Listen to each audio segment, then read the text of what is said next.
Hey guys, and welcome to BLESS TV. We are BLESS Society, and we're so pumped that you could join us today on this lovely Sunday afternoon. So, we are a society on Brighton and Sussex campus. We love to hang out, and as you can know, with the current restrictions, we can't at the moment, so we're taking BLESS online. Jess, tell us, what can we expect from BLESS TV today? Yes, so BLESS Society, like we say, we're here on a TV show for your entertainment today. You are in for a treat, guys. So you might be able to see on our screen, we have a guest here called Racken. He's going to be speaking to us on the subject of anxiety and restlessness with a hope. Isn't that cool? What is that hope? We'll find out later. Stay tuned. So we've got him on to give us a little interview. Whilst we do that interview, we love food here at BLESS, but for your entertainment purposes only, not for our sake. We've got some gross food on the side of our screens here that we are going to have the joy of eating later, and you're going to laugh at, and we're not going to laugh at. We're probably going to puke. Yes, so then we've got that. But for your joy, we are going to be giving away free Domino's pizza to a lucky winner out there this evening. The question that we have first in our YouTube chat wins the prize. So stay tuned, because that's coming up. And lastly, we're going to have our friend Arnold come on to answer a juicy question about the Christian faith later on. But that's what to expect in today's episode. Amazing. And I just want to say congratulations to Lois for getting the question right last week. She guessed what this chemical symbol for sodium was, so well done, girl. You guys stay tuned for the spotlight question later, because you might be in a chance to win the Domino's on us. Well, I just want to just go straight into it, because I'm really excited about this topic.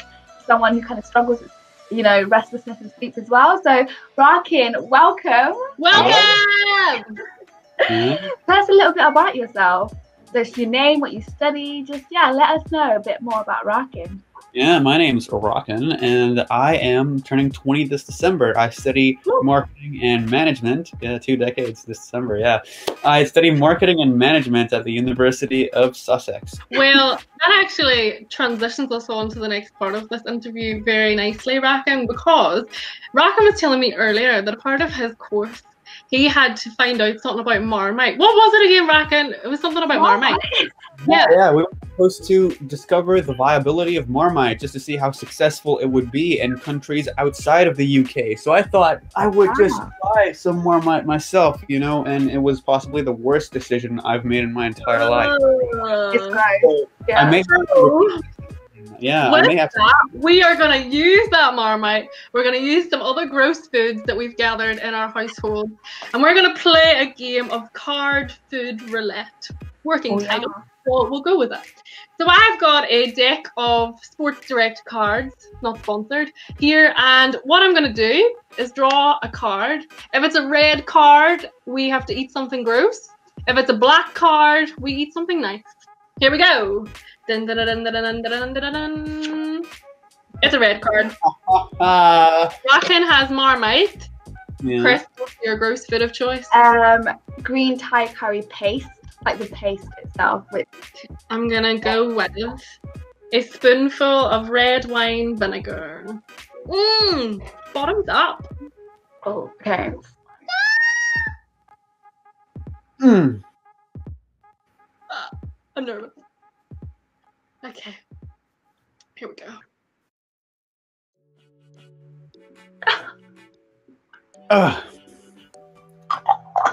That's darn. You know what?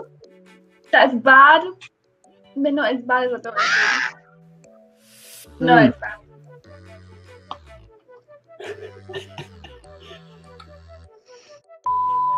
Give us a brief kind of history or background that you have with anxiety and sleeplessness. That would be really interesting to know.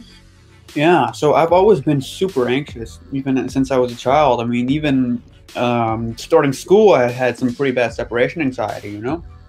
Whenever my mom decided to just leave me for school, I'd get really irrational and think, oh, she must probably forget just to come and pick me up when it's home time, or she might have a horrible accident and I might be stuck at school forever. You know, just ridiculously anxious thoughts that are just so ridiculous in their nature, but I still believe them anyways. And it's easy to ignore when you're young, but the more you get older, the more ridiculous they become, and the more you start believing them, because they can be a little bit more realistic in their nature as well. So I have kind of been going through this my whole life, and of course, when you're always anxious all the time, you have trouble sleeping. It's just going to be a fact of life, where you're just so obsessively worrying about something that I think your body just decides, no, I can't sleep, I must address this danger now, you know? And that's the kind of state that I found myself in for a lot of nights. I'm a very light sleeper as a result, but I've gotten better at coping with these things. So it's all about, you know, getting in and finding solutions and coping mechanisms. But I guess, yeah, do you have any helpful tips that have helped you in the past? Things that might be helpful for our people watching to help them cope with what they're going through? Right, yes. So if you are like me, then you probably go to very extreme lengths to justify the absurd nature of your thoughts, and you get very complicated thoughts in your mind. You get to think about all the different ways that things could go wrong, and you really need to think about if they're really rational in the first place. So when you see yourself dedicating a lot of time and energy to figuring out all the different ways that things could go wrong, it's very clear that you're having an irrationally anxious thought, and you need to shut that down. You need to be like, okay, this is an irrational thought, and I need to discard this immediately, because I know that it's just junk, it's just garbage, it's not going to benefit me. And this is actually a method in cognitive behavioral therapy, and it's an effective way of dealing with your anxious thoughts, just discarding them immediately once you realize just how irrationally complicated they are. Another way to cope with these thoughts is to dedicate 5 minutes of your day to having these thoughts. Okay, so for these 5 minutes, you're like, okay, I'm going to go nuts. I'm going to think about these thoughts, and I'm going to let them consume me. They're going to be everything, and I'm just going to go insane for these 5 minutes. And once you've had those 5 minutes, the urge and the desire to worry, it's not anywhere near as intense as it is before 5 minutes. Because you've already done the thinking, and you've done the possibilities, and they've gone through your head. And lastly, it's really worth getting in touch with your spiritual side to acknowledge that there are things greater than your own control, greater than yourself, that can admittedly hurt you, but there are things out there that can help you that are greater than your own control. One of the points you mentioned, getting in touch with your spiritual side, and like, you're a Christian, so I'm really interested to hear about how you became a Christian, and what your relationship with Jesus is like, and how that's really changed and impacted kind of your journey with anxiety and, you know, these sleepless nights. Yeah, so I can talk about, you know, my journey towards becoming a Christian. I think it really did begin after I left Islam and became an atheist. I think when you're an atheist, you really take everything into your own hands, and you put all this pressure and all this weight onto yourself. You're like responsible single-handedly for your happiness and your joy and your comfort. And I think that's such a horrible place to be in. And I found myself being very, very miserable as a result. I was always obsessively worrying about things, you know, and thinking, I'm not capable of this. I can't make this happen. Or am I really ever going to be able to make this happen? That was a much worse state to be in, just the uncertainty of being able to realize the things that you want, the dreams that you have. So that was driving me insane, and I was always very miserable and bitter. But I would run into some Christians from time to time, and I would see, okay, these guys are really happy. They've really got things together. You know, I came to university and I met even more Christians, you know, because I was living in an Islamic country, but now here in the UK, definitely more Christians. And I was like, okay, why are these guys so happy? They're always smart. What are they on? I need to find out what it is. So I talked to them. And you know, and they started pointing me in certain directions, and I'm like, okay, you guys certainly have something. You're onto something here. I need to find out more. I met this one particular Christian named Simon Florian, and he told me about how Jesus was the person that he ran into the arms of for comfort, even when he was having a horrible day where he was super anxious. Jesus was the person that he could go to and be comforted by. And the grace that he offered, the unconditional love and affection and forgiveness for your wrongs that Jesus Christ offered, was what comforted me. It was a solution to my anxiety. It was the solution to my anxiety. And I could feel it melt away the more that I embraced Jesus. You know, that burden of having the responsibility of making myself happy and achieving those things, I didn't have to worry about it anymore because I knew that Jesus could do those things for me. And all the horrible things that I was so worried about, you know, am I going to do something horrible? All the things that I have been worried about, the things that I have done horribly in the past, people are going to judge me for that. They're never going to welcome me, you know. That doesn't matter because Jesus is going to love me anyways. And it's that impact that has really helped me significantly in dealing with my anxiety. Yeah, Bracken, thank you so much for sharing that. Thank you for being so vulnerable and just opening up with your thoughts on that. It's incredible what an impact having a faith in Jesus can do to transform people's lives and bring comfort into those anxious moments that we go through. So I'm sure people can relate to that and maybe be open to the possibility of looking into that a little bit more. And we can put that topic on hold because our friend Arnold is going to come on in a little bit to talk more about the Christian faith in a little second. So stay tuned for that little teaser. We're going to put this conversation on hold for a little second because we're going to do one more round of our food roulette today. So guys, my deck of cards is here. Sports Direct still have not sponsored me, but feel free to get in contact anytime. Guys, choose one that I should pack. Stop. Okay, ready? It's a black one! Woo! We get some nice. It's finished. Okay. I got great. What treats do you guys have? I got grapes. Oh, nice, healthy. Do you know what? I'm gonna join you. I've got a little strawberry.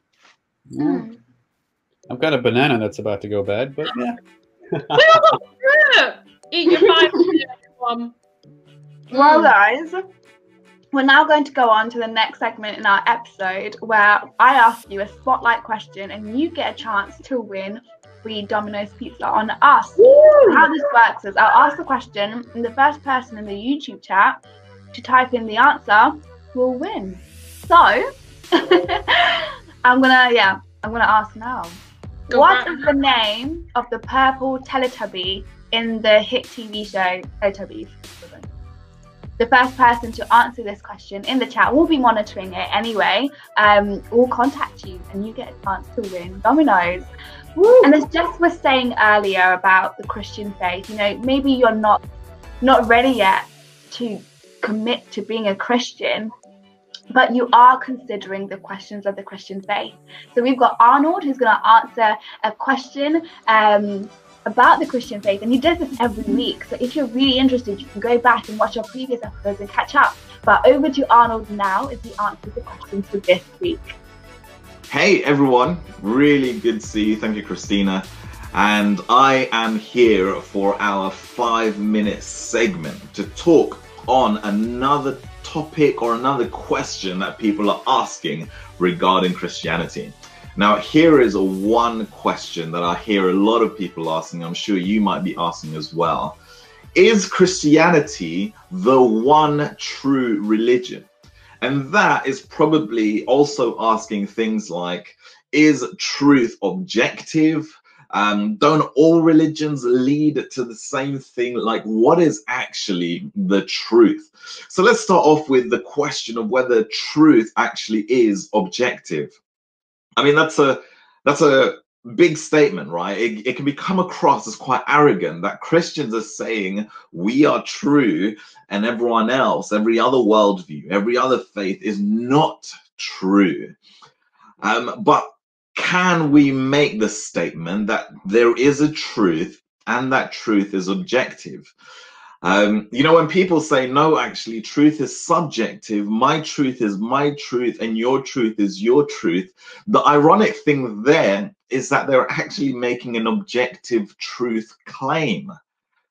Now, let's look at worldviews, religions, faith, whatever it is you want to call them, and let's strip them back. These things are answering 4 topics: our origin, where we came from, our meaning, why we're here, our morality, how we should live, and our destiny, where we are going. Those are the 4 things that all these worldviews are trying to answer.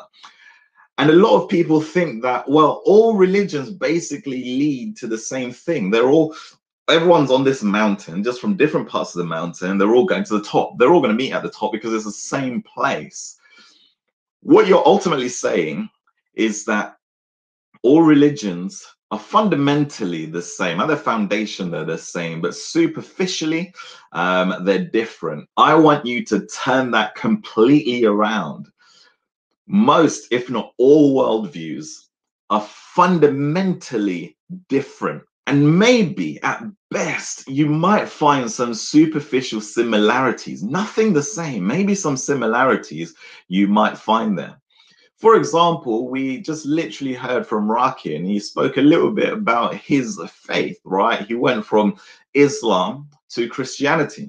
And some of you might say, well, he just went from one truth to the exact same truth from a different perspective. Well, if you were to ask the everyday Muslim, how is it that you would get into heaven? Probably their answer would be, well, your good deeds need to outweigh your bad deeds. And if your bad deeds don't outweigh your good deeds, then you've got to pay for your bad deeds until you've paid enough so that your good deeds will allow you to go into heaven. Now, Christianity doesn't make that statement. Christianity makes a statement in which it's impossible for our good deeds to ever outweigh our bad deeds. Our good deeds, even on themselves, aren't even good enough.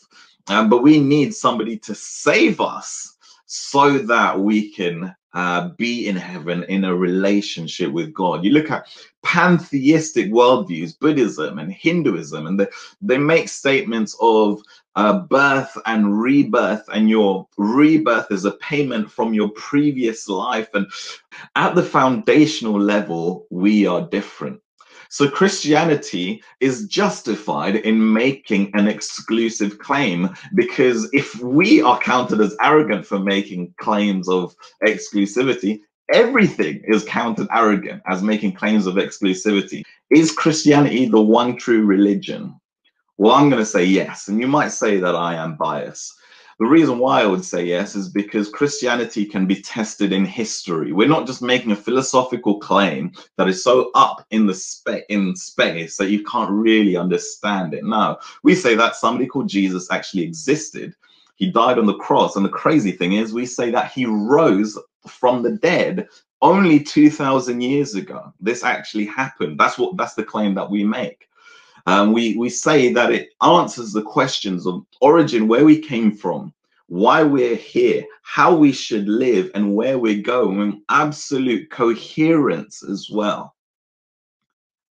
So yes, I do think that Christianity is the only religion, and is the one true religion, and it is making an exclusive claim. But this is something that you can test. Did Jesus actually rise from the dead? If Jesus didn't rise from the dead, then Christianity is not true, and you can do away with it. Now, you might think that there are so many religions out there. How can you test all of them? Well, 99.9% of all religions fall into three categories. Only God exists, and those are the pantheistic worldviews, in which everything is God. Only the universe exists. And that's where naturalism, atheism fits in, where there is only the universe there. And then you've got God and the universe exist. And if you come to the conclusion, well, no, it's not only God that exists, you can drive out a huge heap of faiths. And if you come to a place where you say, well, no, it's not just the universe that exists, again, you can drive out a huge heap of worldviews. And if you come to a place where you say only God and the universe exists, then you can start to judge those ones too. I hope I've met my time, and thank you so much. Back to you guys. Arnold, thank you so much for sharing that response. I'm sure that has brought up a lot of questions in people's minds and things to ponder on. If that is you and you're someone who's saying, do you know what, I want to figure out this Christianity thing a little bit more. I have some questions. I'm not sold. I just want to know some more. we have got an answer for you. As we've said earlier, Bless Society is run by a church called Emmanuel in Brighton, and we run a course called Alpha on a weekly basis on Zoom. And Alpha is a place where you can bring your questions about Christianity to the table. No questions are barred, and we would love you to bring them there. We watch a video each week on a specific subject of the Christian faith. We grow a deeper understanding as to who is Jesus, did he really die, what does that mean for us, where is the evidence of Christianity, all that stuff. And you can come along and join us in that. I'll be there, so here's a friendly face for you. If you want to find out more, go to wearemmanuel.com/alpha, and we would love to see you there. Sounds good. Ready for one more round of our food roulette, guys? I am ready. I don't know what else. I don't know about I'm ready. Ugh. Okay. I'll just choose a 4. Do you know what? We'll do a shuffle. We'll do a shuffle. I actually can't shuffle cards. Fun fact. This is as far as the skill goes. It's quite painful. Oh. Sorry, guys. That's okay. I enjoyed my grapes, so I'm not too mad. I've got aubergine pickle.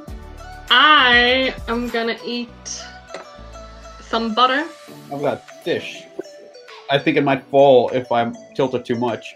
There it is. So grim. There we go. Oh, I can't even watch you do it, so I have to look away. Butter is grim. Okay. Oh, I literally can't do myself.